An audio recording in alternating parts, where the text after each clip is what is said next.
Travel on that platform once the 10 short service, but the further exits from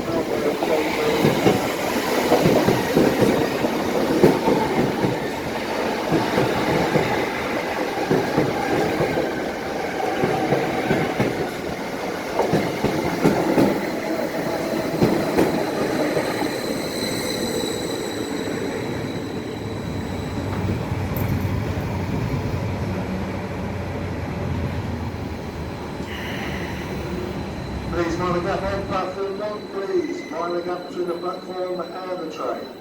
Mind the gap, please.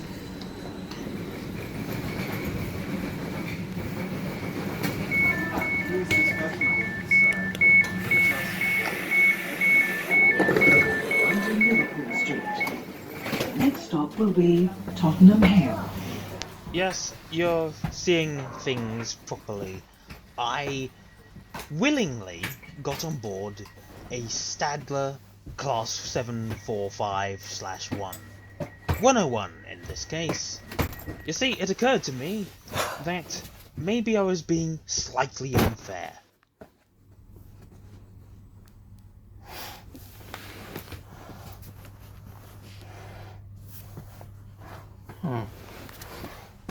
Because I've never actually been on board a Stadler 745 until today, and I thought maybe I need to try one out, and I was in the area, so I decided to try one out. Oh, I can't switch the camera. Evidently my phone's too shitty.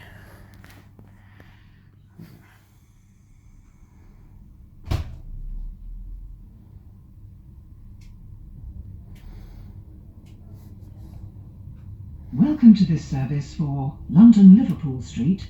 We will be calling at Tottenham Hale and London Liverpool Street. The next stop will be Tottenham Hale.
Down there's only a single two-wheeled bogey.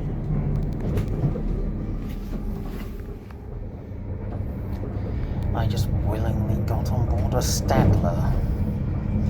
Something's wrong with me.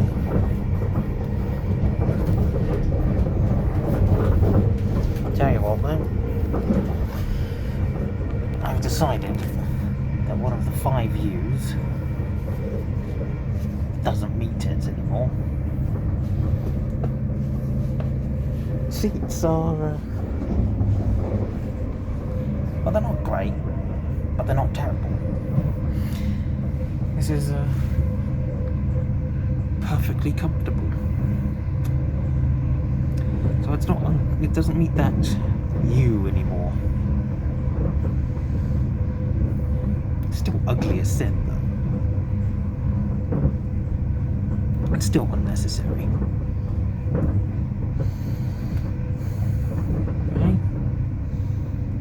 The wood's not rattling around.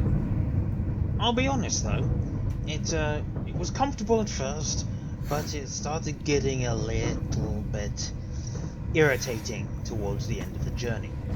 You can even charge your phone here. Not that I can work out how to get the camera to switch to the other side.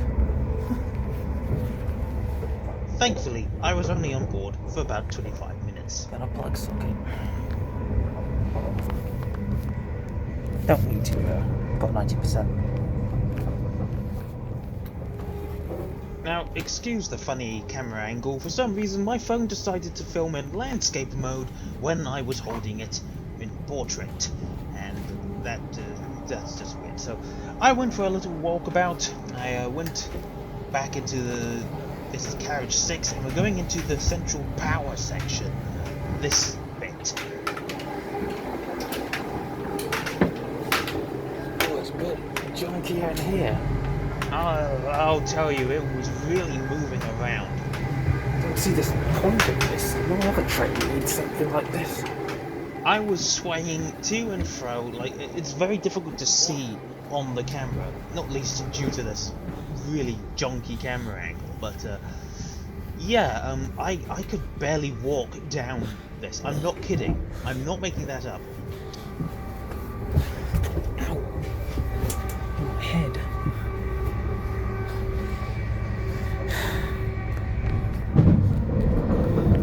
This thing moves around a lot. Gee. It really does. One thing I didn't note on the video is the armrests are really small and they're really low down, so if you want to use them, you actually have to lean over quite a bit. They're just totally useless.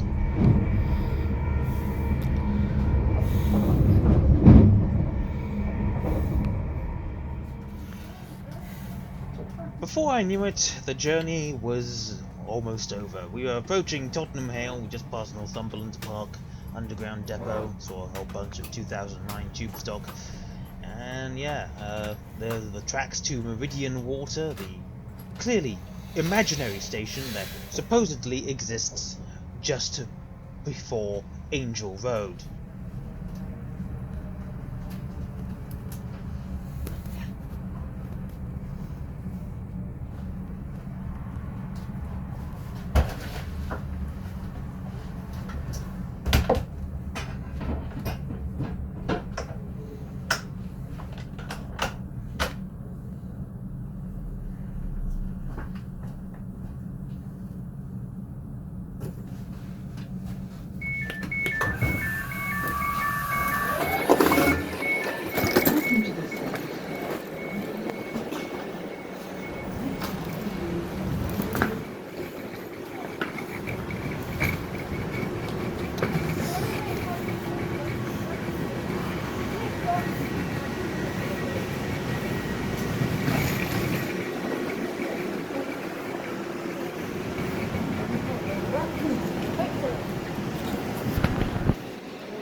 So yeah, that's my first and so far only journey on a Stadler Class 745/1. I'm not going to call it by the name that Stadler calls it because that's stupid. What are my first impressions of it? Well, it's ugly. I mean, that's a given. I don't see how anyone can find it pretty. It is clearly something that was imagined up in the mind of H.P. Lovecraft. It's somewhat comfortable when you're sitting down, but don't try going for a walkabout because you'll be thrown from side to side and you'll hit your head on the luggage racks like I did. It didn't hurt too bad though. I'm fine. and hundreds of voices groaned in despair as they hoped he would lose his one remaining brain cell. Well, gotta say, that wasn't the worst experience imaginable. Suppose I'm pleasantly surprised. People going. So, my opinions then. Has my opinion on this, on the 745 changed at all? No. Short answer. Long answer. No, but my opinion of it has improved somewhat. I still hate it. I realise I didn't quite make sense there. Well, I don't know. I've only been on it once. Maybe I need to go on it a couple more times. Right, signing off. In closing, I really don't think Stadler should be building trains for Britain. I know that a lot of companies are ordering these things because apparently they're very good, and I suppose they are very good in mainland Europe. Here, not so much. Especially because it's clear that they don't know how to build proper diesel multiple units, because you look at the 755s and oh my good god, those things are hideous. Especially the 3-carriage ones, because they've got that weird semi-power car thing in the middle. Well, it's not quite in the middle, that's the thing. They don't put their engines underneath the carriages, they make an entire mini carriage dedicated to the engines, and that's just wrong. Good try, Stadler, but not really for me, methinks.